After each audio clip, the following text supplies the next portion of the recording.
नमस्कार साथीहरु, यहाँ सबैजनालाई हाम्रो यस युट्युब च्यानल स्टुडेन्ट नोटमेन्टमा स्वागत छ।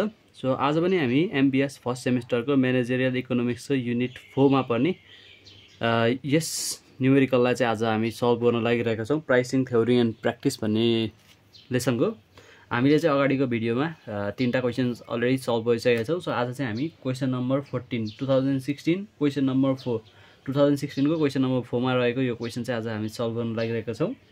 सो फर्स्टमा चाहिँ हामी क्वेशन पढौं के भनेको छ भनेर। सो भिडियोमा अगाडि बढ्नु अघि यदि तपाईहरु पनि नोटको खोजीमा हुनुहुन्छ भने तपाईहरुले चाहिँ हाम्रो युट्युब च्यानल हाम्रो वेबसाइटमा गएर पनि नोटहरु पाउन सक्नुहुन्छ। studentnotemate.blogspot.com भन्ने वेबसाइट तपाईले हाम्रो यस वेबसाइटमा गएर थ्योरी विषयको लागि अर्गनाइजेसनल बिहेभियर को लागि तपाईहरुले नोट चाहिँ पाउन सक्नुहुन्छ। जस्तै अब तपाईहरुले यहाँ गएर तल चेकआउट गर्नुभयो भने हाम्रो चाहिँ यहाँ अर्गनाइजेसनल बिहेभियरको लागि हामीले नोटहरु हालिरहेका छौं। सो तपाईहरुले यहाँ गएर पनि नोट्सहरु चेकआउट गर्न सक्नुहुन्छ। मैले अलरेडी तपाईहरुको लागि भनेर नोटहरु यहाँ अपलोड गर्न स्टार्ट गरिदिसकेको छु। So if you want the notes for organisational behaviour you can go and check this out. So keeping this aside अब आजको हामी भिडियो स्टार्ट गरौँ। सो हाम्रो फोकस यहाँ एकचोटी फोकस मिलाउँछु म।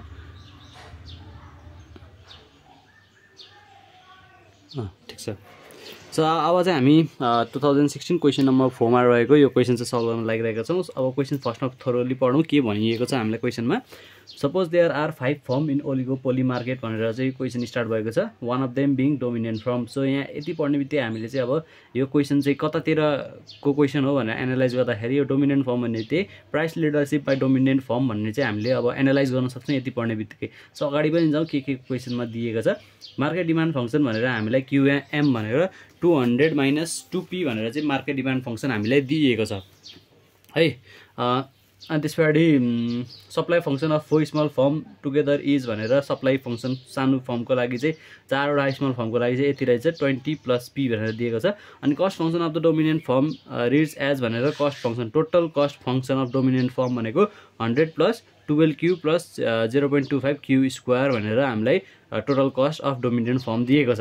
अब हामीले क्वेशन के सोधेको छ भन्दाखेरि based on this information calculate price and output of dominant firm. Price र आउटपुट अफ डोमिनेन्ट फर्मको क्याल्कुलेट गर्नु पर्यो र compute total market share of 4 small firm after dominant firm fix price. Dominant फर्मले प्राइस फिक्स गरिसकेपछि total market share of small firm कति हुन्छ भनेर पनि सोधेको छ। In which condition small firm will be ready to accept the price leader to dominant firm भनेको छ। अनि can the dominant firm remove the business exchange of small firm भनेर भनेको छ। यहाँ तल चाहिँ हामीलाई थ्योरी पार्ट रहेको छ है त। सो फर्स्टमा चाहिँ अब हामी गिवन तान्ने छौं है। हामी चाहिँ अब 2000 यो 14 नम्बरमा रहेको देखिरहेछ नि हैन। 14 नम्बरमा रहेको 2016 क्वेशन नम्बर 4 चाहिँ हामी सल्भ गर्न लागिरहेका छौं है। सो फर्स्टमा चाहिँ अब हामी गिवन तान्ने छौं। The total market function demand function भनेर क्यूएम इज इक्वल्स टु हामीलाई कति दिएको छ भन्दा 200 - 2p भनेर टोटल मार्केट फंक्सन चाहिँ दिएको छ। अनि supply function of small firm भनेर चाहिँ हामीलाई कति दिएको छ भन्दाखेरि supply function of 4 small form is q। Supply function of 4 small form अब सप्लाई फंक्सन भनेको q स्मल s ले हामी चाहिँ डिनोट गर्छौं यसलाई। सप्लाई फंक्सन भनेको 20 + p भनेर चाहिँ दिएको छ। अनि त्यसपछि total cost function of dominant firm भनेको tcd भनेर म यसरी लेख्छु। Total cost of dominant form भनेर यसरी बुझ्नु होला। 100 + 12q + 0.25q स्क्वायर दिएको छ। र अब हामीलाई के क्वेशन सोधेको छ भन्दाखेरि based on the instrument calculate price and output of the dominant firm. पहिला चाहिँ अब जहिले पनि यस्तो क्वेशनमा जहिले पनि प्राइस र output of the dominant form हामीले निकाल्नै पर्छ। अब हामीलाई प्राइस र आउटपुट निकाल्नका लागि के छ त हामीसँग गिभनहरु। अब यो गिभनहरु भनेको यति नै हो हैन। हामीलाई चाहिँ मार्केटको डिमान्ड दिएको छ, स्मल मार्केटको डिमान्ड दिएको छ र total cost of demand function दिएको छ। अब त्यसपछि हामीले यहाँबाट अब के गर्न सक्छौं भनेर एनालाइज गर्ने है। यो price leadership by dominant firm भन्ने क्वेशनमा अब हामीले डोमिनेन्ट फर्मको लागि क्वान्टिटी निकाल्न सक्छौं। डोमिनेन्ट फर्मको लागि क्वान्टिटी निकाल्न q is equals to market demand qm - small मार्केटको डिमान्ड। डोमिनेन्ट मार्केटको निकाल्नको लागि टोटल मार्केटबाट स्मल मार्केटको डिमान्ड घटायो भने हाम्रो यो डोमिनेन्ट फर्मको लागि आयो नि त। त्यसपछि और q is equals to qm भनेको 200 - 2p दिएको छ अनि माइनस क्युएस भनेको हामीलाई 20 प्लस पी दिएको छ। अब यसलाई हामी सल्भ गर्नेछौँ। Q is equals to 200 minus 2p minus 20 minus p और यहाँबाट क्युको भ्यालु कति आयो 180 माइनस 3p। अब यहाँबाट हाम्रो क्युको भ्यालु 180 माइनस 3p आयो। अब p को सिमिलरली हामीले p को पनि निकाल्न सक्छौँ। यहाँबाट यताउता गर्दाखेरि 3p यता जान्छ क्यु यता जान्छ 180 माइनस क्यु डिभाइड बाई 3 भनेपछि 180 बाई 3 गर्दाखेरि कति हुन्छ मैले डाइरेक्ट गरिदिन्छु है, यो स्किप गर्दै मैले अलिकति पार्ट 60 आयो 60 माइनस यो क्यु यता हुन्छ डिभाइड बाई 3 भनेको 1/3 क्यु हुन्छ। सो p को हाम्रो इक्वेसन भनेको 60 माइनस 1/3 क्यु पनि आउने रहेछ भनेर हामीले बुझ्यौँ। अब त्यसबाट अब हामीले डोमिनेन्ट फर्मको लागि गरिरहेको छौँ हैन। डोमिनेन्ट फर्मको लागि अब सुरुमा हामीले चाहिँ अब के निकाल्नुपर्छ भन्दाखेरि जहिले पनि के याद राख्नुहोस् भन्दाखेरि अब हामीले टोटल रेभिन्यू निकाल्न सक्छौँ कि सक्दैनौँ यो पार्टबाट भनेर। अब डोमिनेन्ट फर्मको लागि यो प्राइस अफ डोमिनेन्ट फर्म आइहाल्यो हैन, किनभने यो क्वान्टिटी अफ डोमिनेन्ट फर्म हो नि त। प्राइस अफ डोमिनेन्ट फर्म आइहाल्यो अनि अब क्वान्टिटी भनेको त क्यु नै छँदैछ। अब हामीले टोटल रेभिन्यू निकाल्न प्राइस इन्टु क्वान्टिटी, प्राइस देखा क्वान्टिटी देखा पी इन्टु क्यु निकाल्ने। सो अब हामीले के गर्छौँ भन्दाखेरि total revenue of dominant firm, total revenue of dominant firm निकाल्नका लागि P of dominant firm into Q of dominant firm. P भनेको पी नै भइहाल्यो, यो पी भनेको यो भइहाल्यो 60 माइनस 1/3 क्यु भइहाल्यो अनि त्यस पछाडि क्वान्टिटी भनेको त क्वान्टिटी नै भइहाल्यो। त्यस पछाडि अब यो दुईटालाई मल्टिप्लाई गर्दा 60 क्यु माइनस के हुन्छ क्यु स्क्वायर बाई 3 भनेर अब डाइरेक्ट यसरी लेख्दा पनि भयो अथवा 1/3 क्यु स्क्वायर भनेर पनि तपाईँहरूले लेख्न सक्नुहुनेछ है। त्यसरी टोटल रेभिन्यू आइसकेपछि अब हामीले के निकाल्न सक्छौँ भन्दाखेरि मैले अगाडिको भिडियोमा पनि तपाईँलाई भनिसकेको थिएँ टोटल रेभिन्यू अनि बित्तिकै मार्जिनल रेभिन्यू हामीले निकाल्न सक्छौँ। Marginal revenue of dominant firm भनेको derivative of total revenue of dominant firm with respect to के छ क्वान्टिटी डिक्यू हैन, डिक्यू भइहाल्यो d 60 Q minus Q square by 3 with respect to d Q. यसको अब डेरिभेटिभ गर्नु पर्यो 60 माइनस कति हुन्छ पावर यता गयो 2/3 क्यु मात्र हुने भयो त 60 माइनस 2/3 क्यु हुने भयो marginal revenue of dominant form. यो हामीलाई यो चाहिन्छ मार्जिनल रेभिन्यू, यति हामीलाई चाहिन्छ है त। अब मार्जिनल रेभिन्यू आयो, मार्जिनल रेभिन्यू भएपछि अब हाम्रो इक्विलिब्रियम कन्डिसन के हुन्छ marginal revenue is equals to marginal cost भन्ने हाम्रो इक्विलिब्रियम कन्डिसन हुन्छ। अब मार्जिनल रेभिन्यू त आयो, मार्जिनल रेभिन्यू आइसकेपछि अब हामीले मार्जिनल कस्ट पनि निकाल्न सक्छौँ है त। मार्जिनल कस्ट निकाल्नको लागि अब जस्तै हामीले टिआरबाट एमआर निकाल्यौँ नि हैन, अब टिआरबाट एमआर निकालेपछि हामीलाई एमसी चाहियो। एमसी केबाट आउँछ भन्दाखेरि टोटल कस्टबाट आउँछ। अब टोटल कस्ट भनेको के छ total cost of dominant form already दिएको छ हैन 100 प्लस 12 क्यु प्लस कति हो 0.25 क्यु स्क्वायर भनेर हामीले टोटल कस्ट दिएको छ।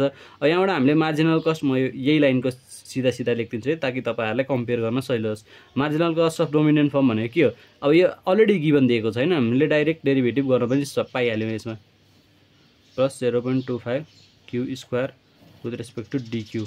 अब यसलाई गर्दा कन्स्ट्यान्टको भ्यालु 0 भइहाल्यो, यो भनेको 12 प्लस 0.25 यो यस्तो सानो पोइन्टको चाहिँ मल्टिप्लाई गर्दा प्रायः क्यालकुलेटरै युज गर्नु है, किनभने तपाईँहरूको मिस्टेक हुन सक्ने चान्स एकदमै बढी हुन्छ। 0.25 इन्टु यो गर्दाखेरि 12 प्लस 0.5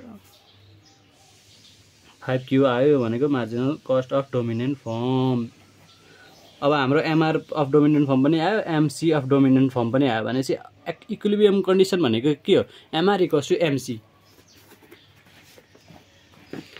फर इक्विलिब्रियम कन्डिसन म इक्विलिब्रियम मात्र लेखिदिन्छु MR is equals to MC हुन्छ।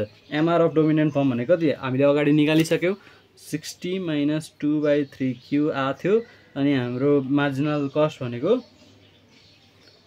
12 प्लस 0.5 क्यु आएको थियो है नि।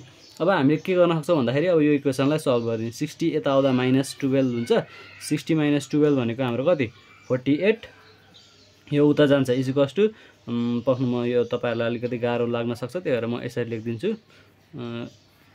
और 48 इज इक्वल्स टु अब एलसिएम लिएर गर्ने हामीले 0.5 इन्टु 3 गर्दाखेरि कति हुन्छ 1.5 क्यु आयो 1.5 क्यु प्लस यो 2 क्यु भइहाल्यो डिभाइड बाई 3 यता जाँदाखेरि मल्टिप्लाई 3 हुन्छ। अहिले गरौँला 48 इन्टु 3 गर्दाखेरि कति हुन्छ 144 is equals to 3.5 Q. Therefore क्युको भ्यालु कति आउँछ 144 डिभाइडेड बाई 3.5 गर्दाखेरि 40 कति आयो 41.14 आयो त सो अब एक्चुअली एन्सर चेक गरौँ क्वान्टिटी भनेको 41.14 अथवा 41.1 भनेको अब लगभग प्राइस पो आएर चाहिँ 41 मेरो कता मिस्टेक भयो एक्चुअली म चेक गर्छु है त ठीक छ मैले चेक गरेँ एन्सर चाहिँ अब 41.14 आएको छ सायद यो यताउता पनि भएको हुनसक्छ अब प्राइसलाई युनिटलाई अब प्राइस पनि लेखा हुनसक्छ एक्चुअली चेक गरौँ है त अब क्वान्टिटी आइसकेपछि क्वान्टिटी अफ डोमिनेन्ट फर्म हो नि त यो क्वान्टिटी अफ डोमिनेन्ट फर्म आइसकेपछि अब price of dominant firm price भनेको हामीले अगाडि इक्वेसनमा निकालेको थियौँ यो इक्वेसनमा 60 - 1/3 क्यू अब 60 - 1/3 क्यूमा लगेर क्यूको भ्यालु राखिदिने 60 - 1/3 इन्टु क्यू भनेको 41.14 आएको थियो हैन 60 - 41.14 डिभाइडेड बाई 3 गर्यो भने 46.28 भनेको ठ्याक्कै एन्सर चाहिँ मिलेर रहेछ इक्वल्स टु रुपिस 46.28 भनेको प्राइस अफ डोमिनेन्ट फर्म आयो भनेपछि एन्सरमा चाहिँ यताउता दिएको रहेछ है यसमा अगाडिको क्वेसनमा यो अगाडिको क्वेसनहरु भने एन्सर चाहिँ मिस्टेकै थियो अब यसमा एन्सर राइट भयो भने एन्सर चाहिँ यताउता दिएको रहेछ है त अब प्राइस र क्वान्टिटी यिनीहरुको लागि निस्क्यो अब कम्प्युट total market share of 4 small firm भनेर हामीलाई सेकेन्ड नम्बरमा क्वेसन सोधेको छ अब 4 स्मल फर्मको लागि हामीले क्वान्टिटी निकाल्नु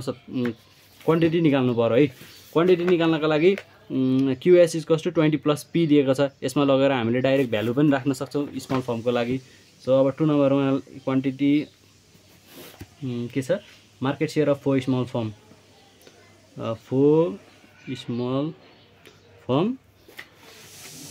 मार्केट शेयर भनेको हामीलाई के दिएको छ QS = 20 + P भनेर हामीलाई दिएको छ अब 20 + P भनेको 46.28 थियो अब 46 66.28 युनिट आयो Q = QS therefore quantity of 4 small form यति भनेर हामीले लेख्न सक्छौं अब प्राइस फिक्स गरेपछि डोमिनेन्ट फर्मकै प्राइस फलो गर्ने हो नि त स्मल फर्महरुले अनि क्वान्टिटीको लागि यो इक्वेसन दिएको छ डाइरेक्ट इक्वेसन सल्भ गर्दा नि हुन्छ अथवा हामीले यो गर्दा पनि भयो Q = QM - QS यसरी गर्दा पनि भयो यो ठुलो डोमिनेन्ट फर्मको quantity equals to market share of मार्केटको क्वान्टिटी माइनस स्मल फर्मको क्वान्टिटी घटायो भने यो पनि हुन्छ अथवा यो यता जान्छ हैन quantity of market minus quantity of dominant firm गरेर तपाईले यसरी गर्दा पनि हुन्छ जुन सजिलो लाग्छ सबसे सजिलो चाहिँ यही नै हो है त अब यति भइसक्यो अब त्यसपछि हामीलाई अर्को क्वेशनमा के छ देखा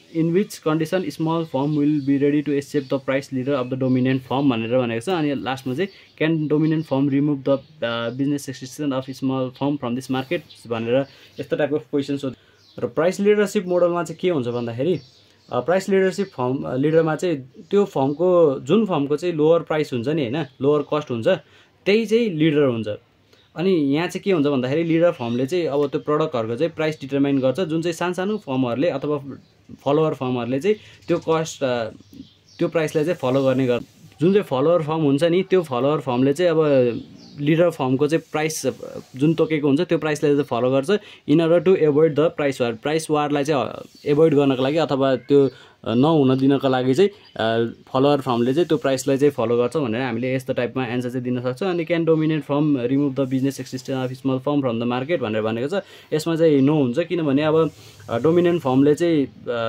स्मल फर्महरुलाई मार्केटबाट हटाइदियो भने हैन डोमिनेन्ट फर्मले सबै मार्केटको सप्लाई चाहिँ आफैले ह्यान्डल गर्न सक्दैन त्यही भएर चाहिँ यहाँ चाहिँ अब डोमिनेन्ट फर्मले स्मल फर्मलाई रिमुभ गर्न सक्दैन भनेर हामीले यस्तो टाइप अफ एन्सर चाहिँ लेख्न सक्छौं सो आजको भिडियोमा चाहिँ यति नै hope you guys like today's video र भिडियो मन परेको छैन एउटा लाइक सब्स्क्राइब र केही गल्तीको अथवा केही कमी कमजोरी छ भने यस भिडियोमा कमेन्ट सेक्सनमा कमेन्ट पनि गर्न सक्नुहुन्छ अथवा केही इम्प्रुभमेन्ट यस भिडियोमा ल्याउन सकिन्छ भने त्यो पनि कमेन्ट गर्नु होला है त सो आजको लागि चाहिँ भिडियो यति नै see you guys in the next video